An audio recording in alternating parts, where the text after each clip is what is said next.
Hey everybody, this is Keith Gleason from Indie Comics Relay. I am here with a new type of video. I know we've been doing comic book reviews and lettering tutorials, and I've had some ideas recently for other videos that I think could be helpful to creators and independent people. Um, and one of them that I've been getting requested for is selling at conventions and, tips, because me and Johnny, my co-host on the live shows, we've been doing conventions forever, me probably longer than Johnny. I've been setting up actively at conventions since 2005. So I know a few things, so um but yeah, I want to make a series of videos talking about different aspects of conventions and what to look for.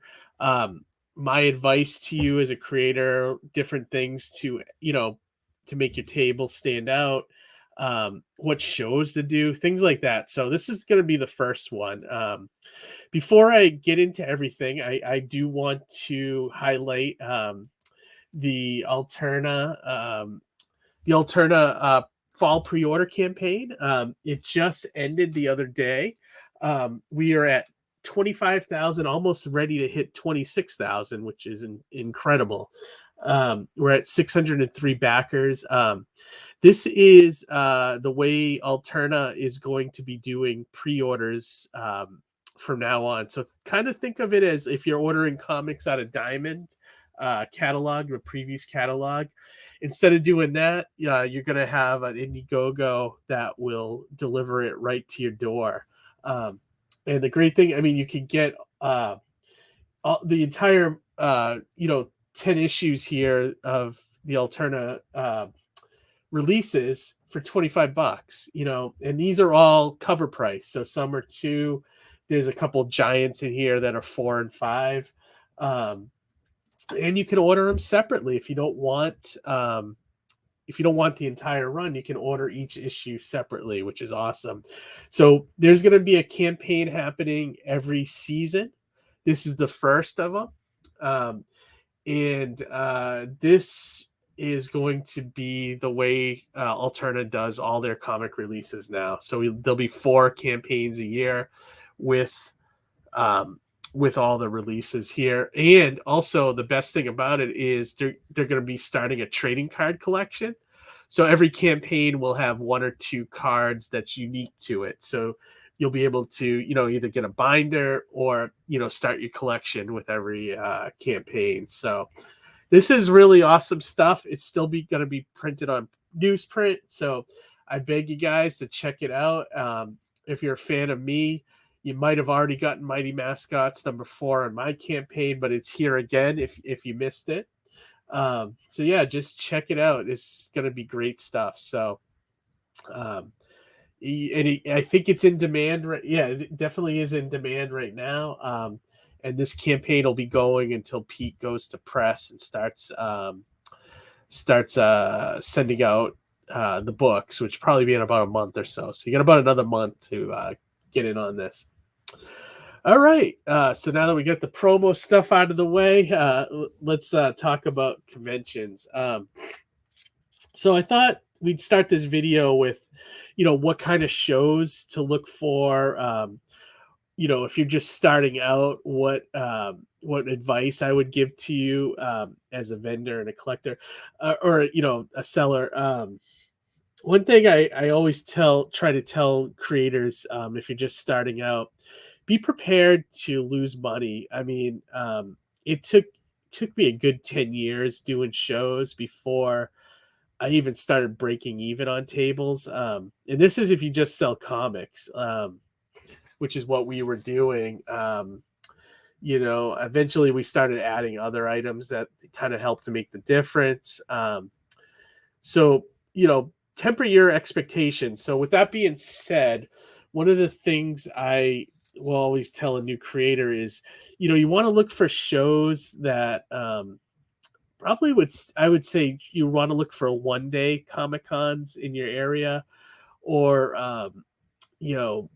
Sometimes libraries have comic cons, which is nice, and they usually do that. Sometimes they'll do a free table, but most of the time they'll do a table, and like the table's really cheap, or you can give them a percentage of your profit to to set up there. Those are ideal things, because even if you make like 30 or $50, you only have to give them like five, so those are perfect. And I would even say, I've had mixed results with craft festivals. Like sometimes there's like different fairs and festivals in your area that people don't think about to set up on. And I've had mixed results on some of those. Like most of the time, we have made money at those shows, but it's not a lot. Like we at least cover the table and then maybe make about $30 more, which actually is pretty good if you're just starting out. Um, so that's something to think about too. Um, One thing I was going to show off here is also the where you can find conventions. Like it's like it's great to want to do a show, but where do you find them and how do you sign up for them? Um, so one site I'd like to show you that you should bookmark if you're going to do shows is this one, conventionscene.com. Now this site lists it's a great place to find shows. You can go to the schedules here. They have all upcoming events, and then if you do like a list view, you may have to dig in. I mean, you think you can limit it by the state too that you're in, but you can literally go through and find what shows are happening, from each weekend going forward. And there's a ton here. Like and they try to list everything. Like I think the only stuff that probably they miss is like those smaller shows that may not even know about this website. But they try to catch everything. So I mean, and then you can find on the side here they have a lot of ads for different shows, um, you know, different celebrities that are going to be at them and things like that. So yeah, just this is one place to look. One thing I would say too, if you're just starting out and you want to sell comics, your own comic as a creator, look for shows that aren't heavy with celebrities. I found that shows that have a lot of celebrities, like a bigger show that runs like 3-day weekends, um, it's a lot tougher to make money at those shows because if you look at it in the perspective of a family of four going to a show, like a big show, let's just say like Rhode Island Comic Con or Boston Comic Con in our area here, which is a big show. Both shows get probably about anywhere from 75,000 to like maybe 100 or 200,000 people a year. So that's a lot of people that you could potentially sell to. But if you think about a family of four going to, like, let's say just Boston Comic Con, they have to drive there. There's like, you got to pay for parking. It is probably about $50 a person just to get in the door. And then, say a couple of the people in the family want to get pictures with William Shatner or Chris Evans, whoever's the big celebrity there. Those autographs are going to cost anywhere in the ballpark of $100 or $200. And by the time they pay for all that and food and everything, I mean, how much money really is left to spend with vendors and artists and stuff? So my suggestion is to find shows that are low on celebrities and maybe higher on comic book guests, or just one day shows that don't even have any guests. Those, if you're just starting out, that's what you'd want to do. And then as you start feeling your way through these conventions, maybe try a show like Boston or Rhode Island and see how you can do, because certainly we've done those, and we've made money. So it is possible, but it's just the starting out, there's a lot of expenses. Besides paying for your table, there's other things that you need your food for the day.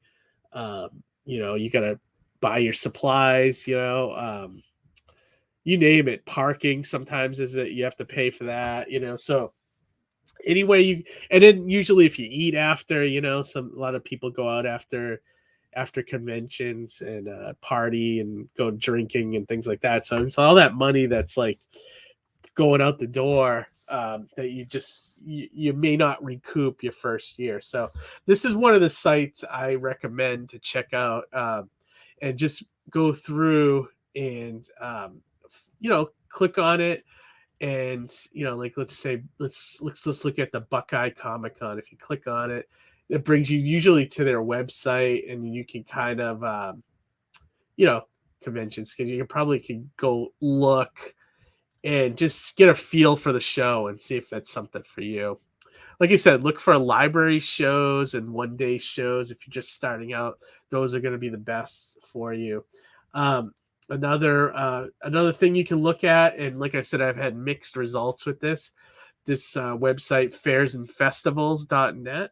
You can whittle down to your state level, and I mean you can find all kinds of stuff. Like there's a artisan and crafts fair, and usually these tables are pretty cheap. You probably won't pay more than $50 for a table at most of these shows.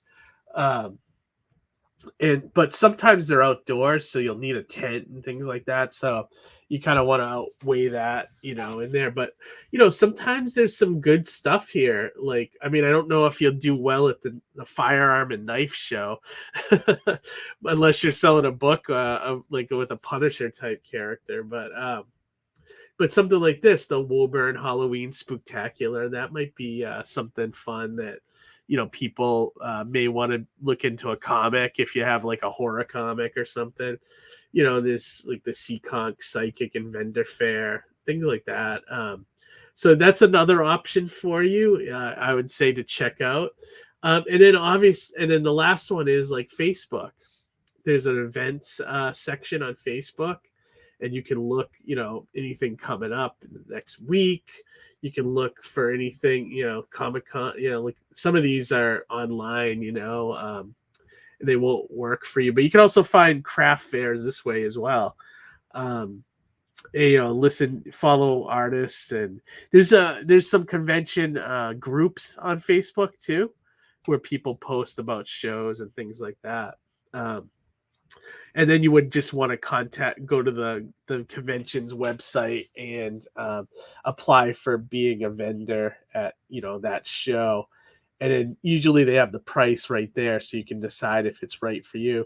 If you're just starting out, I wouldn't pay more than $100 for a table.